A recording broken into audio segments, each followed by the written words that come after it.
what will happen in a drag race between the entry-level version of Audi's new e-tron GT, the S version, and Audi's new, very top-of-the-line version of the RS6, the new RS6 GT. Well, we're going to find out because I'm going to race them over the standing quarter mile. Now, I'm also going to race another version of Audi's internal combustion engine GT line and maybe a more exciting version of the new e-tron GT. You probably know what they are, depending on which thumbnail YouTube served you. Anyway, I'm Matt Watson, and you're watching Carwow.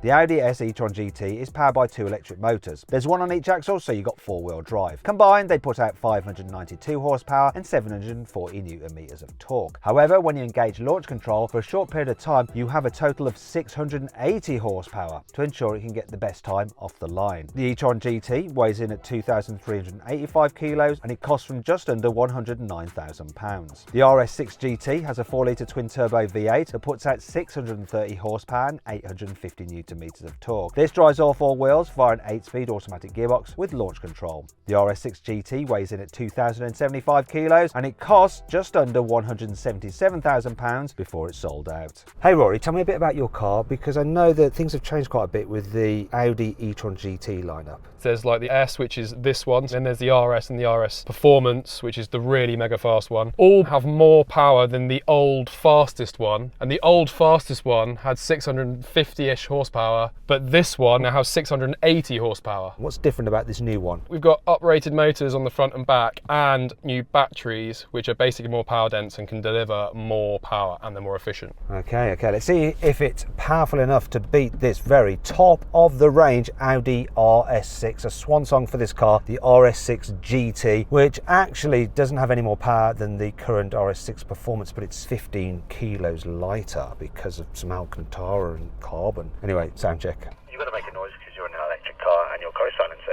Rev up your voice box.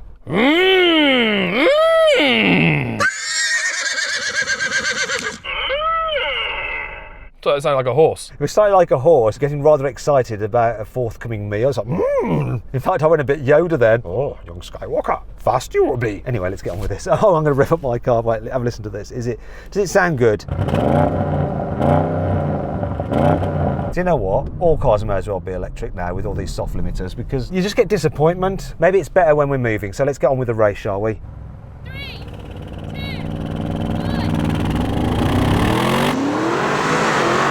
On the line, come on. What the? Electric power! Electric cars don't normally increase in speed. They normally get slower at the top end.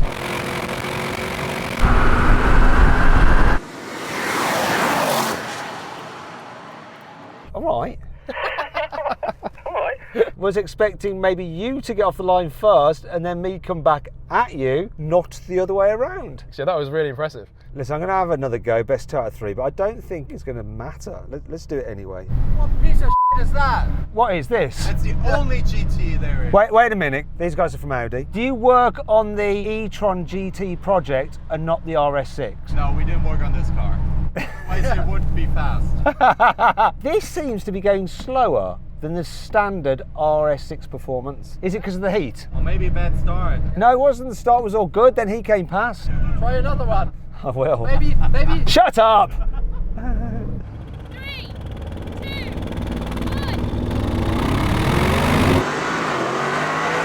1. That was a brilliant launch.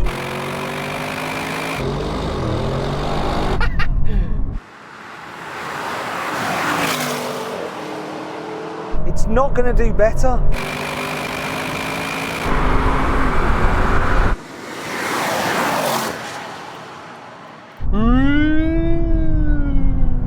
Beats it off the line, which is the wrong way round, and then you just surge past. Exactly that. It is a one-horse race, unfortunately. I won't do my horse impression again.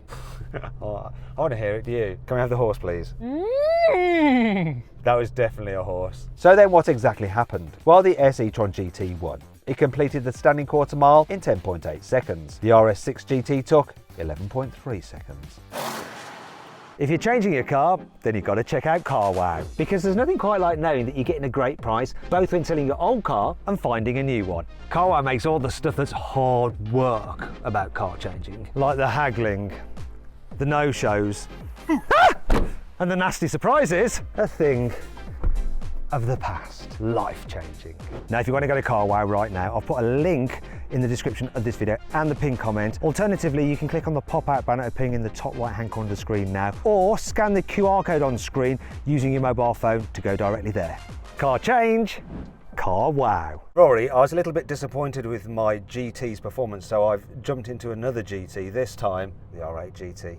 If I remember rightly, I think that one's almost a ton lighter than this one. Yeah, now I'm a bit more worried. This is rear-wheel drive though. You're electric and four-wheel drive, so you've got that advantage. But let's see if this Audi GT can put in a better performance for the internal combustion engine crowd. Go team. The Audi R8 GT is powered by a 5.2 litre naturally aspirated V10 that puts out 620 horsepower and 565 newton meters of torque. That drives the rear wheels only via a 7-speed dual clutch automatic gearbox with launch control. The R8 GT weighs in at 1,570 kilos and it costs from around £200,000 before it's sold out. Let's just reset the counter though, okay? This is like the first race. Forget the other two. I need all the help I can get here.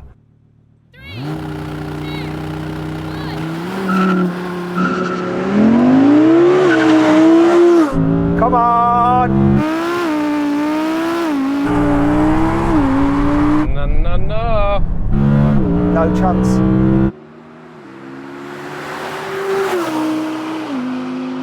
Ah!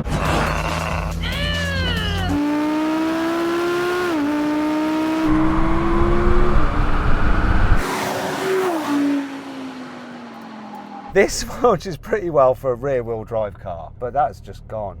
We have to do best 2 out of 3. Come on, V10! Noticed it was in auto, not dynamic. I don't think it makes a difference when you have launch control program, but let's see. 3, 2, 1.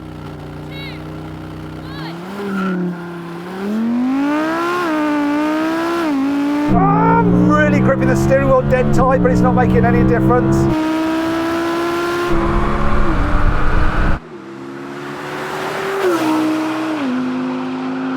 No.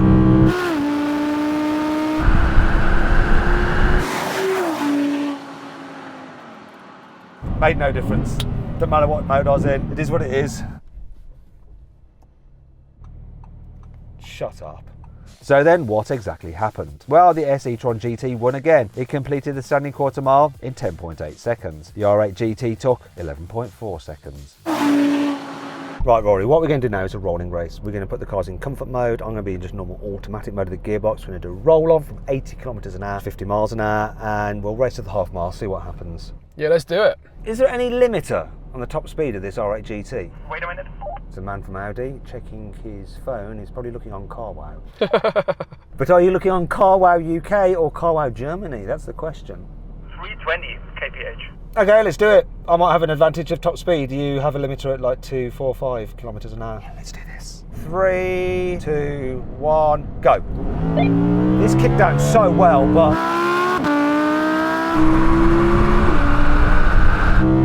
electric car instant response. Oh. Whoa! Race is on. Come on, R8. Oh, but actually. Come on! Oh, mate, I was just slowly reeling you in. Did you hit a limiter? I didn't hit a limiter then, but it probably wasn't far off. Right, let's do it again. I'm going to go in manual mode, sportier setting, 40 kilometers an hour, and I'll be in second gear. You'll just be electric, whatever. So let's go into dynamic. Let's go into performance. Before you question why I didn't have the kind of performance when I was launching it, doesn't make a difference according to Audi. When you go into launch control program, it just does all the kind of stability and everything the same, and the power delivery. Does make a difference. It does when I'm doing rolling races though.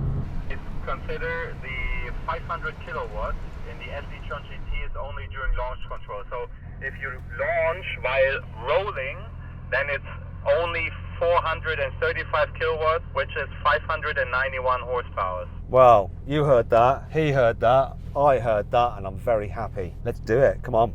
3, 2, 1, go. Come on! Ah!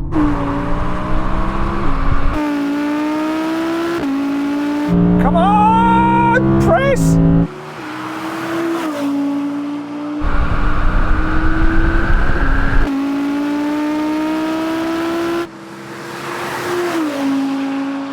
Come on now, I'm bringing it back in, come on! He's coming back!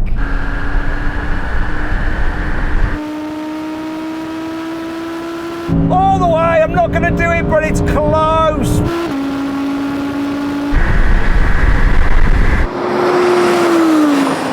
I'm losing at everything. I reckon if we'd done it from 50, I'd have had you. Right, let's do it in third gear, and let's do it from 90 kilometers an hour. Feels like you're manipulating this to win, but it's all good. Well, let's do it from 100 kilometers an hour. I'll do it from whatever kilometers an hour. No, let's be sensible. Let's just do it from 80. That's our normal 50 miles an hour. I didn't just check that I'd be right in the power band. Nice. So here we are. 3, 2, 1, go. Come on! Oh, right now, he's closer, he's closer.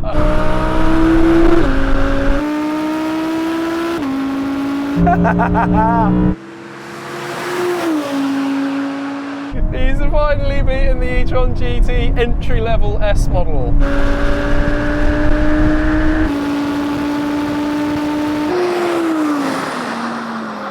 That's more like it. But I didn't completely drop you. It was so close. I tell you what's interesting, just the pickup of this V10 is insanely good, isn't it? Amazing, and it sounds and looks so good as it's in front of me for the first time in this drag race. But there's a lot of smoke coming off my brakes. I don't know if you can see. Do you know what I'm going to do now? I'm going to suggest we get into a brake test really quickly so I can take advantage of the fact that your steel brakes are probably quite hot now and my carbons are nicely warmed up, ready for action. Let's do it. Now we can have a brake test from 160 kilometers an hour. If you'd rather see another Audi drag race, click on the pop-out banner appearing in the top right hand corner of the screen. Follow the QR code on screen now. Anyway, here comes the line. Full emergency stop.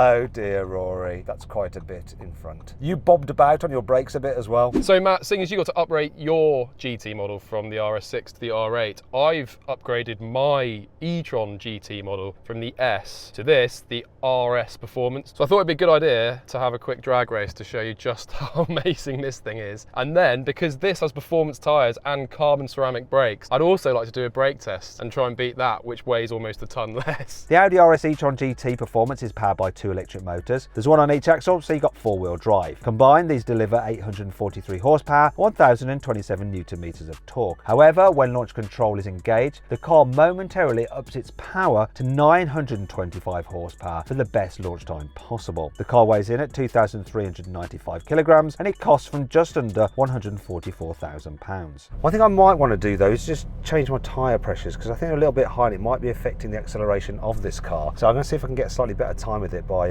lowering the pressures. Okay, Rory, I've got the tyre pressures changed. Maybe it'll give me more grip, maybe it won't even help me at all. I can't be bothered to reset the computer, so it's going to have a bit of a warning on the dash, but I don't care. I'm all good to go. The Germans seem happy. Let's see what happens. 3, 2, 1.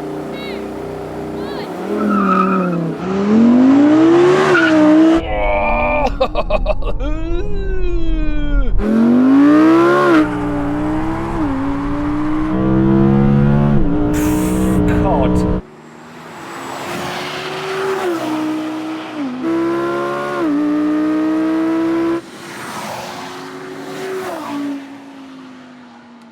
It's so far ahead. Blimey. My face was pinned back and it was borderline unpleasant. What a huge gap. This is the quickest accelerating Audi internal combustion engine car and the fastest electric car, which is their fastest car ever, quickest accelerating car ever, I should say. Absolutely monstered it. But we're going to have a brake test to see what happens in that. But before then, let's check out the times. So then what exactly happened? Well, the RS e-tron GT Performance won. It completed the standing quarter mile in 10.2 seconds. The R8 GT, with its altered tyre pressures, went slower. This time it took 11.6 seconds. Let's get up to 160 kilometers an hour. Here comes the line. Come on, R8! Yeah! The bed. Oh my gosh. It was so harsh, my radio has ceased to exist. It's exited the car somewhere. Well, you clearly won that, blimey. What a difference those tyres and brakes make. This, compared with the S, is so much better. Wow, amazing. Anyway, listen, I hope you all enjoyed the video. If you did, give it a like. If you want to watch some other videos, then just click on the video windows. If you want to compare these cars quarter mile times to everything else we've ever drag raced, then click the carwow logo. Anyway, thanks for watching, and I'll see you next time.